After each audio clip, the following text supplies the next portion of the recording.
ले लेते हैं, वापस नहीं कर पाते हैं, किसी कारणवश रुपया पैसा नहीं होता है, लोन लेकर के वापस नहीं करना व्यक्ति की मजबूरी है तो ठीक ठाक है, कोई दिक्कत परेशानी उसको नहीं होती है।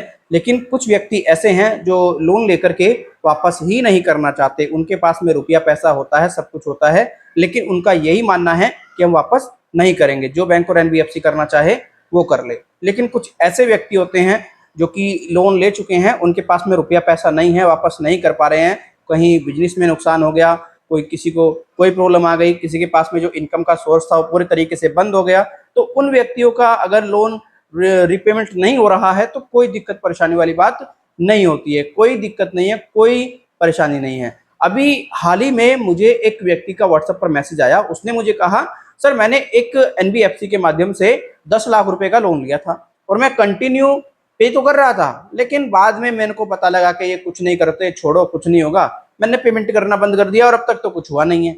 तो सर क्या कुछ हो सकता है? वैसे मुझे तो नहीं लगता कुछ हो सकता है। देखो पहले भी क्लियरली मैंने अपनी वीडियोस में बताया है, अगर आप लोन लेते हैं किसी बैंक एनबीएफसी के माध्यम से और आप उसका जानबूझ करके पैसा रोकते हो तो आपके ऊपर विलफुल डिफॉल्टर के तहत कार्यवाही की जाएगी। विलफुल डिफॉल्टर कैसे व्यक्ति होते हैं? विलफुल डिफॉल्टर ऐसे व्यक्ति होते हैं जो बैंक और एनबीएफसी का पैसा लेकर के बैठे हैं, उनके पास में रुपया है, पैसा है, प्रॉपर वो एक अच्छे तरीके से गाड़ियों में घूम रहे हैं, सारी चीजें कर रहे हैं, लेकिन बैंक और एनबीएफसी का पैसा वो नहीं दे रहे हैं। तो उनकी जो मंशा है वो बैंक और एनबीएफसी को चूना लगाने की है, बैंक और एनबीएफसी को फ्रॉड करने की है।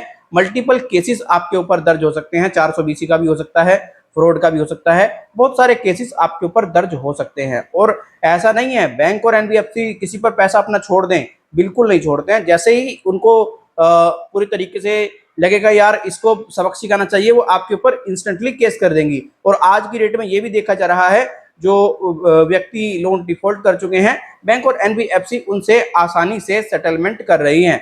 जैसे कोई व्यक्ति अगर विलफुल डिफॉल्टर है ना, तब भी उससे सेटलमेंट हो रहा है, कोई केस वगैरह ये लोग नहीं कर रहे हैं। तो ऐसे लोगों पर कोई केस बैंक और एनबीएफसी ज्यादातर नहीं कर रहे हैं। आरबीआई की भी एक गाइडलाइन आई थी जिसमें कि कहा गया था कि अगर कोई व्यक्ति विलफुल डिफॉल्टर है तो आप उससे सेटलमेंट कर लें, वो ज्यादा बेटर होगा, क्या केस वगैरह के चक्कर में पड़े।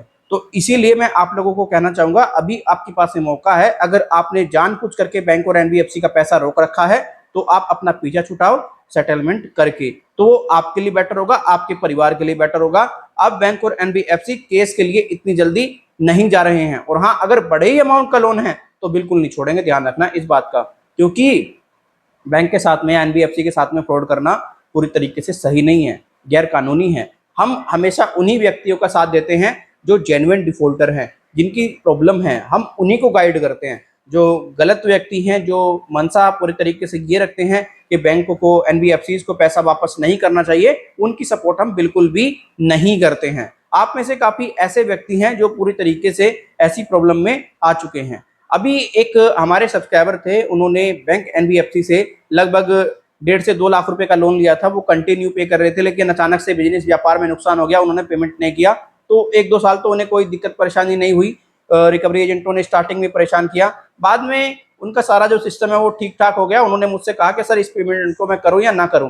मैंने कहा बिल्कुल, अगर आपके पास में पैसे हैं तो पेमेंट आप कर दीजिए, वरना आप विलफुल डिफॉल्टर की श्रेणी में कंसीडर कर दिए जाओगे और आपको दिक्कत परेशानी आएगी। पता है कितने रुपए में उनका सेटलमेंट हुआ? सिर्फ और सिर्फ 35,000 में। तो अब बैंक पूरे तरीके से या फिर एनबीएफसी पूरे तरीके से ज्यादातर जो फोकस कर रहे हैं वो सेटलमेंट पे कर रहे हैं। उनका यही फोकस है कि भाई किसी भी तरीके से पैसा आ जाए। और ये जो सेटलमेंट है ये अनसिक्योर लोन में बहुत इजीली हो रहा है। अनसिक्योर लोन क्या होता है? अनसिक्योर लोन ऐसा लोन होता है जिसमें किसी प्रकार की लोन देने से पहले कोई गारंटी वगैरह नहीं ली जाती। तो अगर आप भी विलफुल डिफॉल्टर की श्रेणी में है, आपने अभी पेमेंट नहीं किया है, तो आप भी अपना रिपेमेंट करके अपना पीछा छुटा ले। और अगर आप जेन्युइन डिफॉल्टर हैं, आपके पास में रुपया पैसा नहीं है, तो आप डरे घबराए ना, कोई दिक्कत परेशानी वाली बात नहीं है। आपने किसी प्रकार का कोई भी लोन लिया है और कोई दिक्कत हो रही है, आपको एडवाइस चाहिए, तो ये हमारा व्हाट्सएप नंबर है, आप इस पे संपर्क करके हमसे पूरी जानकारी ले सकते हैं आपके केस के रिगार्डिंग, जो भी आपका इशू है, राइट। इसके लिए आपको यहाँ पर हमें चार्ज पे करना पड़ेगा, और चार्ज बहुत मिनिमम अमाउंट का है, ये नहीं है कि बहुत ज्यादा आपको चार्ज पे करना पड़ेगा। आपको अच्छे तरीके से हम लोग गाइड कर देंगे, प्रॉपर डिटेल में इंफॉर्मेशन प्रोवाइड करा देंगे। तो चलिए अब आप मुझे इजाजत दीजिएगा, धन्यवाद।